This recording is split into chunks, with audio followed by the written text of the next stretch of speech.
dan bahkan mengatakan dengan cukup kasar, ia tidak waras lagi. Allah lah Raja semesta alam, bermazmurlah penuh seni. Allah merajai segala bangsa, bersemayam di tahtanya yang kudus. Saudara-saudariku yang terkasih, selamat pagi, berkah dalam. Mari bersama-sama di hari Sabtu yang keempat, di mana kita akan mempersembahkan Ekaristi ini pada mereka yang kecil, lemah, miskin, dan tersingkir. Kita juga datang di hadapan Tuhan dalam kesatuan iman dan mengawali perayaan Ekaristi Kudus ini dengan terlebih dahulu mengakui seluruh dosa dan kekurangan kita. Marilah berdoa.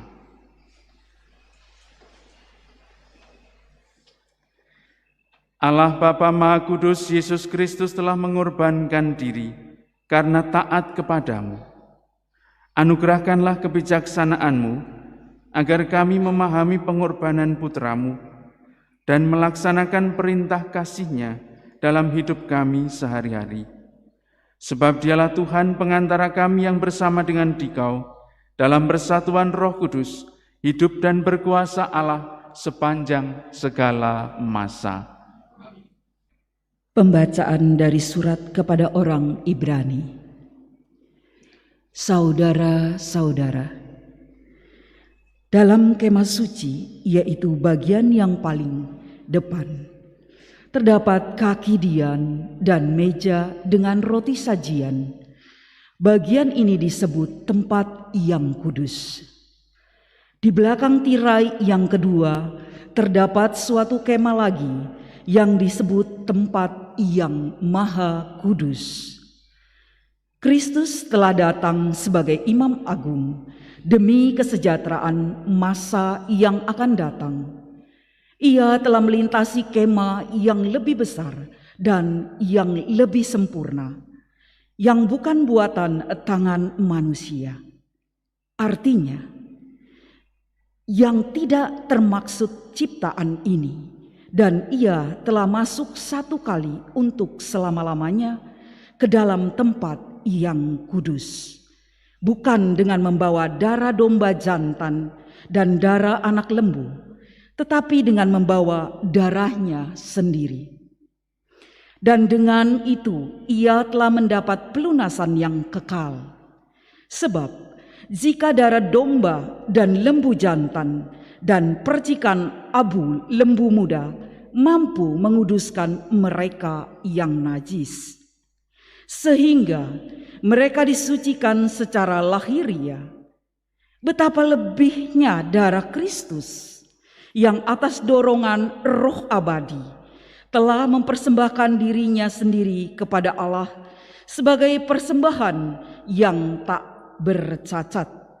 Betapa darah ini akan menyucikan hati nurani kita dari perbuatan yang sia-sia, supaya kita dapat beribadah kepada Allah yang hidup.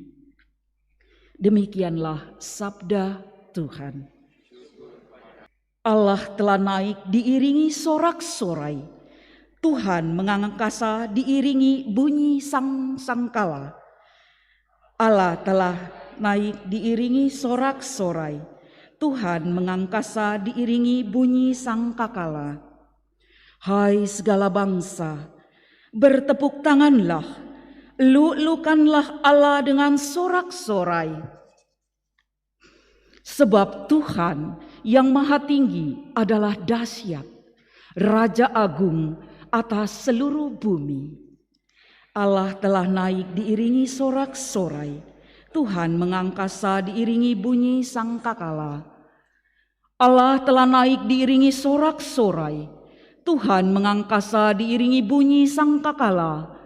Bermazmurlah bagi Allah, bermazmurlah. Kidungkanlah mazmur bagi Raja kita, kidungkanlah mazmur. Allah telah naik diiringi sorak-sorai. Tuhan mengangkasa diiringi bunyi sangkakala. Sebab Allah adalah Raja seluruh bumi. Bermazmurlah dengan lagu yang paling indah. Allah merajai segala bangsa. Di atas tatahnya yang kudus ia bersemayam. Allah naik diiringi sorak-sorai, Tuhan mengangkasa diiringi bunyi sangkakala. Alleluia, alleluia, alleluia, alleluia, alleluia, alleluia. Alleluia, alleluia, alleluia, alleluia, alleluia. Bukakanlah hati kami ya Allah, agar dapat memperhatikan sabda anak-Mu. Alleluia, alleluia, alleluia, alleluia, alleluia. Tuhan bersamamu. Inilah Injil Yesus Kristus menurut Markus.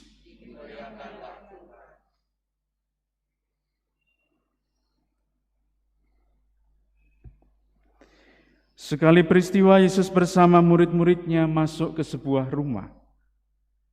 Maka datanglah orang banyak berkerumun pula, sehingga makan pun mereka tidak dapat. Waktu kaum keluarganya mendengar hal itu, mereka datang hendak mengambil dia, sebab kata mereka, ia tidak waras lagi. Demikianlah Injil Tuhan. Kalau di dalam teks Injil lebih-lebih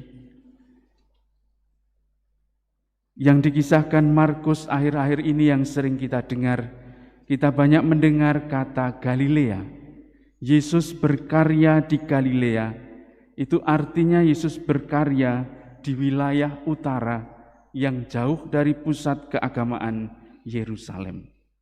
Sementara Yerusalem di wilayah selatan, Galilea berada di wilayah utara, yang secara banyak hal terutama dalam kasanah kerohanian itu lebih kering daripada Yerusalem. Maka ketika Yesus tampil di muka umum sebagai orang yang memikat banyak orang, membuat orang terpesona, mampu menyembuhkan penyakit, mampu menyembuhkan orang lumpuh, mampu mengampuni dengan kuasa Allah, dan dia ada di wilayah utara yang secara kerohanian kering, maka banyak orang, lebih-lebih imam-imam kepala di wilayah Yerusalem merasa ini adalah tokoh yang berbeda. Bahkan dikatakan ini adalah tokoh kontroversial. Dan bahkan saudara-saudaranya, sepupu-sepupunya, saudara-saudara jauhnya mengatakan ia tidak waras lagi. Maka dalam konteks itu kita bisa memahami kata-kata yang sebetulnya kurang enak didengar ini. Ia tidak waras lagi dalam arti saudara-saudaranya menaruh curiga, waspada dan hati-hati bahwa Yesus dianggap sebagai orang yang berbeda, sebagai tokoh kontroversial yang tiba-tiba tampil di daerah kering secara kerohanian seperti Galilea. Tetapi Bapak, Ibu, dan saudara-saudariku yang terkasih, yang menarik, Markus menampilkan kepada kita semua dua model orang yang datang mendekati Yesus. Model pertama yang sudah sering kita dengar hari-hari ini, orang banyak yang begitu berhasrat datang dan minta kesembuhan kepada Yesus. Pasti mereka tergambarkan sebagai orang yang tulus, yang sederhana, yang penuh iman, ingin disembuhkan oleh Yesus.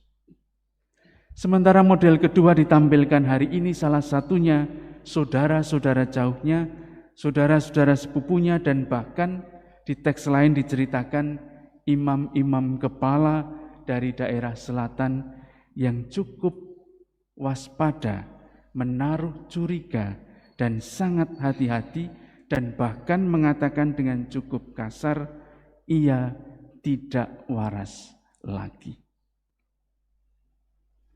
Maka pertanyaan untuk kita semua di dalam kehidupan ini, termasuk golongan manakah kita ketika berhadapan dan menerima Yesus di dalam hidup kita? Apakah kita masuk golongan yang tulus, yang sederhana, yang mau datang ke hadapannya dan mengalami kehadirannya melalui segala macam pengalaman yang sederhana di dalam hidup kita?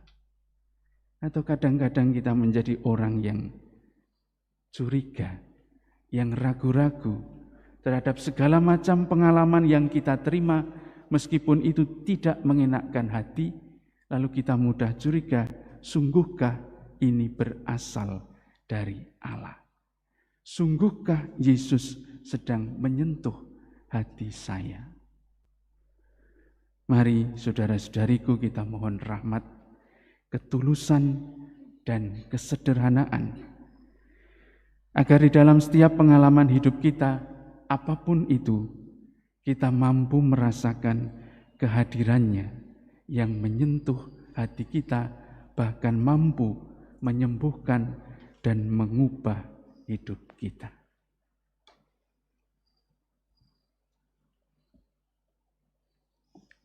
Dimuliakanlah Tuhan kini dan sepanjang masa. Kristus telah masuk ke dalam kemah kudus dengan mengorbankan darahnya sendiri untuk memperoleh tebusan abadi. Marilah berdoa. Allah Bapa Maha Penyayang, dalam Ekaristi ini, kami telah menerima Putra-Mu, jaminan keselamatan kami. Semoga berkat penyertaan-Nya kami senantiasa berbakti kepadamu dengan melayani sesama, sampai kami menerima anugerah kehidupan kekal dengan pengantaraan Kristus Tuhan kami.